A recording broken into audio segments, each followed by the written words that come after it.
Greetings, gang. It is Clayton Sandell, or as I am known today, Clayton the Cretin, coming to you live here on Facebook from Distortions Unlimited here in Greeley, Colorado. And as you might have guessed, we are talking about one of my favorite holidays, probably my most favorite holiday, Halloween, coming up in just a few days. But we wanted to take you to a place that has played an instrumental role over the last several decades in Halloween, Distortions Unlimited, and I'm going to ask Ed Edmonds here. Glad to see you. Nice to meet you, Ed. Yes, very good. I'm going to ask you to help me take this off because I've sweated my body weight out here in the last few minutes. We'll get this off. So tell me a little bit about this mask, this costume. This is a latex mask? This was sculpted by Jordi Shell. He did the aliens from Avatar and so forth. And his name's Cretonian Elder. It's a beautiful mask. Anyway. Well, thank you for having us here in your beautiful showroom here. This is Greeley, Colorado. You've been here how many years now? We have been in business 40 years, almost. And you create all manner of things. Connor's going to pan around here a little bit and show off some of your creations here, starting with this lit-up alien over here. Tell me about that guy. That we made, it's actually a costume we made for Star Trek Continues, which is an amazing show that's exactly replicated the original Star Trek series. And so that's Usti. Greg Dykstra from Pixar made the maquette, and we worked with him, and so the actor wore that and could see with goggles and a camera, and he was all detethered. We had blazing illuminations, do the lighting. It was quite a project. So you work on all kinds of things, everything from Hollywood costumes to masks that people can buy for Halloween. Correct. The whole range. Everything from little cut-off finger to giant 20-foot skeletons. Okay. And this here is one of your. She had lasagna. She had lasagna. We'll clean her up later. And also, I'm not sure if my wife's going to be able to join us. She's had a little chest pain. Well, I do want to introduce. How are you doing there? I do want to introduce somebody here. Marsha Evans. Hi, Marsha. Hi. Yeah, are you feeling okay here? I'm a little bit bad. Maybe a little medicine, Neosporin and a Band-Aid will take care of you there. Neosporin and a Band-Aid. So tell me about this. This is created for. Yeah, we made this for Monster Day. It's all about photo ops and stuff we did down in Greeley. And this is basically, you just stick your head in this, and it looks like you're being injured by some sort of alien. Tell us how you guys got into this business. It's been a while. Whoa, 40 years ago, Ed started just making masks. And then, we started making big props and so forth after that. Yeah, when China started making really good masks, the competition was such that we had to move into something else. So we got into animatronics for haunted houses and theme parks. Okay. And it's all done out of this facility here in Greeley? We bring liquid latex and foam and metal and wood and make these things all here. Can you guys show us around and some of these other props here? And I'm curious to see, you've been doing this a long time. The Halloween industry, apparently this year, is something like $9.1 billion. It's up from $8.4 billion last year, according to the Halloween Industry Association. How have you guys seen this change over the years? Things have changed. Amazing things changed. It used to be, when I was growing up, it was trick or treat with kids, so they'd go around and get candy. And things changed where adults started getting involved. And once that happened, the whole industry shifted. And then, haunted houses shifted. We were actually a part of the shift in haunted houses because they were all just kind of mass and black plastic and things. Yeah. Well, then we came up with this electric chair, and they started buying them like crazy. And it turned it into big business, and they really started making serious money. And so the whole industry has shifted in the 40 years that we've been in it. I think the events, that's a huge part of that growth. The big haunted houses and the big corn mazes, the family events. It's almost become year-round. There are some haunted houses in Denver that do like Valentine's Day events and Christmas events. It's becoming a year-round thing. As much as possible, yes, they do. It's still the biggest, of course, at Halloween. And you've made thousands of monsters, I take it, over the years. I mean, so some fairly friendly creatures like this. Who's this? She's got a few issues, but she's not bad. Who is this? Who is she? That's Demented. Demented. Yeah. And she rocks back and forth? She rocks and she moans and things, and she's not plugged in at the moment, but... Now, I know you guys make a lot of stuff that, a lot of the stuff is not cheap. No. I mean, we're talking like probably something like this would be how much? Oh, what is she? Probably $400 or $500 retail. Yeah, she's probably 400. So who buys stuff like this? Well, crazy people. People like you. People like you that... I am a bit of a Halloween nut. Yeah. Yes. But we have celebrity people buy from us. We have haunted houses. It's just amazing how many people love monsters and Halloween. So if you can show us through, we're going to take you through the factory here a little bit and give you a tour of how some of these things are made. How many employees do you have here helping you out with all this stuff? What do we have right now, Marsha? I'm not even sure. Well, we're in off season right now, so we only have 8 right now working, kind of off season all year round. But when you're busy, you'll When have... we're busy, we add quite a few, depending on, what we're doing. But yeah, we just get crazy in August and September, especially through October. And you're actually spread out over 2 big warehouse buildings, multiple floors here in Greeley. What is this area here? Well, this is where we do all the painting and metal work and control systems for the big animatronics. My little painting room where I spend most of my life is back there. And this is where the stuff is cut. What are we looking at here? Like these hands? Yeah, and those these molds? those all go on pieces. The stuff on the walls are foam masters, so when a mold wears out, we go back to that and make a fresh mold.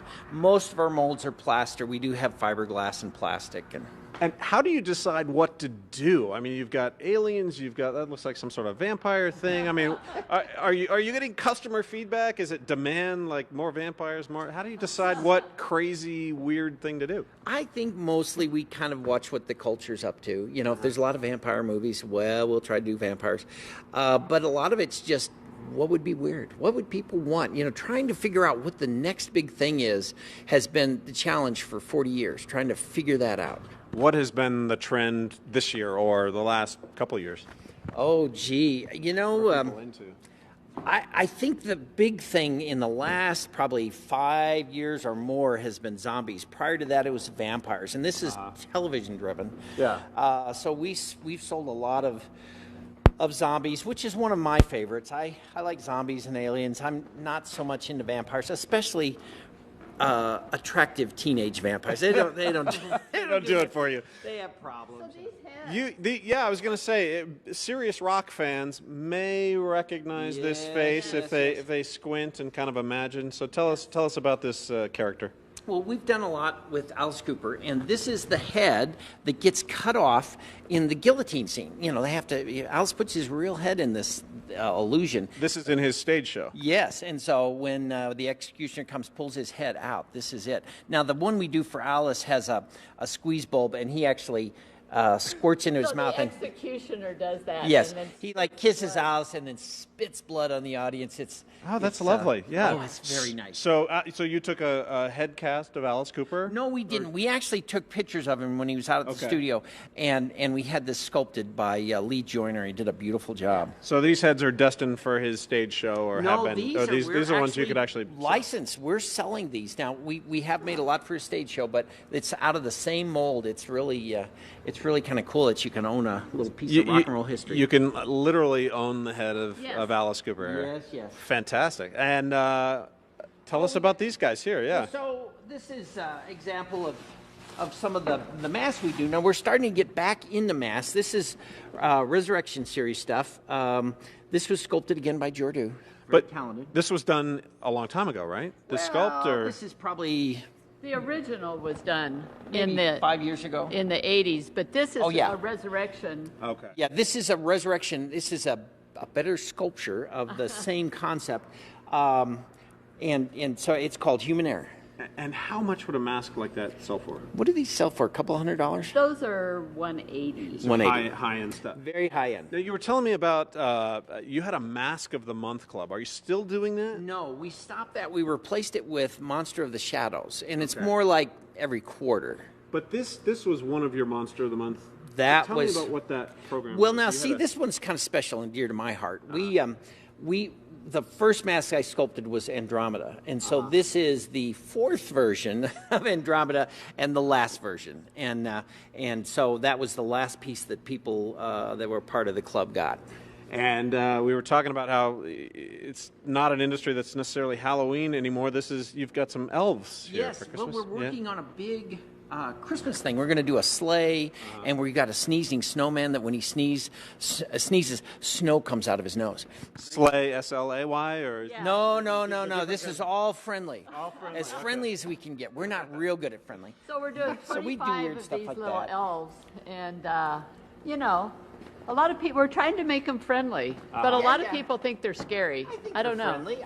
I don't know. People, now, granted, if you took this guy and put a bloody knife in his hand, that's a little creepy, but I think he's friendly.